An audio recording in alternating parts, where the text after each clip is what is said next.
ஜெய ஜெய சங்கர ஹர ஹர சங்கர மகாபெரிவா சரணம். அனைவருக்குமே வணக்கம். அதாவது நாம் நமது வீட்டில் இருந்து கொண்டே சிவன் இருக்கிறார் அல்லவா, அந்த சிவனுக்கான வழிபாடுகளை நாம் நமது வீட்டில் இருந்து கொண்டே செய்யலாமாங்க. அதற்கு என்னென்ன பொருட்கள் வேண்டும், அது மட்டும் அல்லாமல் அந்த சிவனை நாம் எப்படி வழிபட வேண்டும் என்பதை பற்றி தான் நாம் அந்த வீடியோவில் முழுமைக்கும் காணப்போகிறோம். அது மட்டும் அல்லாமல் நீங்கள் காஞ்சி மகான் மகாபெரிவா அவர்களை பற்றி தெரிந்திருந்தீர்கள். அது மட்டும் அல்லாமல் அவர் என்னென்ன கூறியிருக்கிறார், அவரது பக்தர்களுக்கு என்னென்ன வழிபாடுகளை எல்லாம் கூறியிருக்கிறார் என்பது பற்றி அனைத்துமே தெரிந்து கொள்ள வேண்டும் என்றால் மறக்காம நம்ம சேனலை நீங்க ஒரே ஒரு சப்ஸ்கிரைப் பண்ணி வைத்துக் கொள்ளுங்கள்.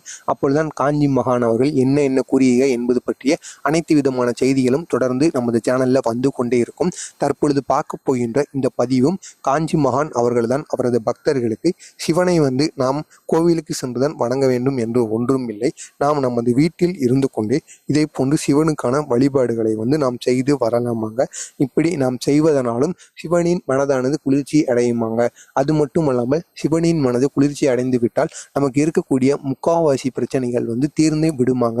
அதாவது சிவன் குளிர்ச்சி அடைந்து விட்டார்கள் என்றால் அதற்கப்புறமாக அவரது மகன்களாக இருக்கக்கூடிய விநாயகராகட்டும், அது மட்டுமல்லாமல் முருகர் அவர்களின் ஆசீர்வாதமும் நமக்கு கிடைத்துவிடும். பார்வதி அம்மாவின் ஆசீர்வாதமும் நமக்கு கிடைத்து விடுங்க. எனவே நீங்கள் இந்த சிவனுக்குரிய இந்த ஒரு வழிபாட்டை உங்களது வீட்டில் வைத்து செய்து வாருங்கள்.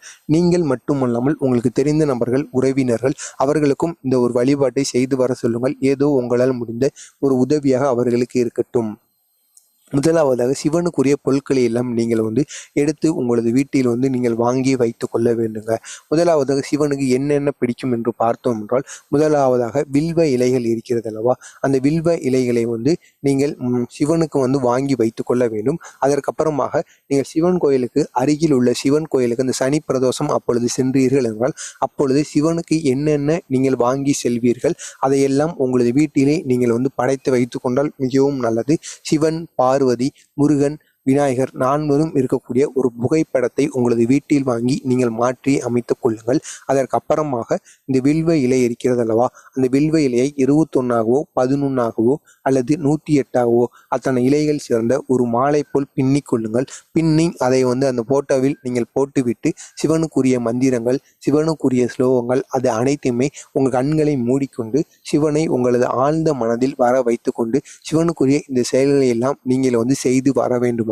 அது மட்டுமல்லாமல் சிவனுக்கு நீங்கள் பால் அபிஷேகம் செய்வதற்காக பால் வாங்கி கொண்டு செல்வீர்கள் அல்லவா, அந்த பாலை உங்களது வீட்டிற்கு அருகில் இருக்கக்கூடிய விலங்குகளோ உயிரினங்கள் இருக்கும் அல்லவா, காக்கை, குருவிகள் அல்லது நாய்கள் போன்ற உயிரினங்கள் எதுவாக இருந்தாலும் சரி, பூனை என எதுவாக இருந்தாலும் சரி, நீங்கள் இந்த ஒரு செயலை உங்களது வீட்டில் வைத்து மந்திரங்கள், அது மட்டுமல்லாமல் வில்வ இலைகளை வைத்து வீட்டில் பூஜை ஏற்றுவது என அனைத்து விதமான செயல்களையுமே செய்துவிட்டு உங்களது வீட்டில் ஏதாவது படையில் முருகனுக்கு செய்திருந்தாலும் பரவாயில்லை, இதையெல்லாம் செய்துவிட்டு அதற்கு அப்புறமாக அந்த பாலை எடுத்து அந்த வாயில்லா ஜீவனாக இருக்கக்கூடிய உயிரினங்களுக்கு அந்த பாலை நீங்கள் அளிக்க வேண்டுமாங்க. இப்படி செய்வதாலும் முருகனின் ஆசியானது சிவனின் ஆசியானது உங்களுக்கு முழுமையாக கிடைத்துவிடும். சிவனின் ஆசி உங்களுக்கு முழுமையாக கிடைத்து விட்டது என்றால் அடுத்து முருகனாகட்டும், விநாயகராகட்டும், பார்வதி அம்மன் என அனைவரின் ஆசியுமே உங்களுக்கு முழுமையாக கிடைத்துவிடும். அதற்கப்புறமாக உங்களுக்கு வாழ்க்கையில் வெற்றி மேல் வெற்றி வருவதற்கு அதிகப்படியான வாய்ப்புகள் இருக்கிறது. குடும்பத்தில் இருக்கக்கூடிய கஷ்டங்களும் தீர்வதற்கும் அதிகப்படியான வாய்ப்புகள் இருக்கிறது. நீங்கள் முடிந்தால் அருகில் உள்ள உங்களுக்கு கோவிலானது மிகவும் அருகில் இருந்தாலும் பரவாயில்லை, அங்கு சென்றும் இந்த ஒரு செயலை நீங்கள் செய்து வரலாம். அப்படி கோவிலானது எனக்கு அருகில் இல்லை, நான் சிட்டிக்குள் இருக்கிறேன் என்று கூறுபவர்கள் உங்களது வீட்டில் வைத்து இந்த ஒரு செயலை நீங்கள் செய்து வரலாம். சனி பிரதோஷம் அப்பொழுது இந்த செயலை நீங்கள் செய்தீர்கள் என்றால் மிகவும் நல்லதாங்க. எனவே இதை போன்ற மகாபிரிவா அவர்கள் கூறிய அனைத்து விதமான செய்திகளும் அவரை பற்றிய மகிமையிலும் தொடர்ந்து உங்களுக்கு வந்து கொண்டே இருக்க மறக்காம நம்ம சேனலுக்கு நீங்க புதிய பார்வையாளராக இருந்தீங்கன்னா மறக்காம சப்ஸ்கிரைப் பண்ணிட்டு பாருங்க. அப்பொழுது மகாபிரிவா கூறிய அனைத்து விதமான செய்திகளும் அவரை பற்றிய மகிமையிலும் தொடர்ந்து நமக்கு வந்து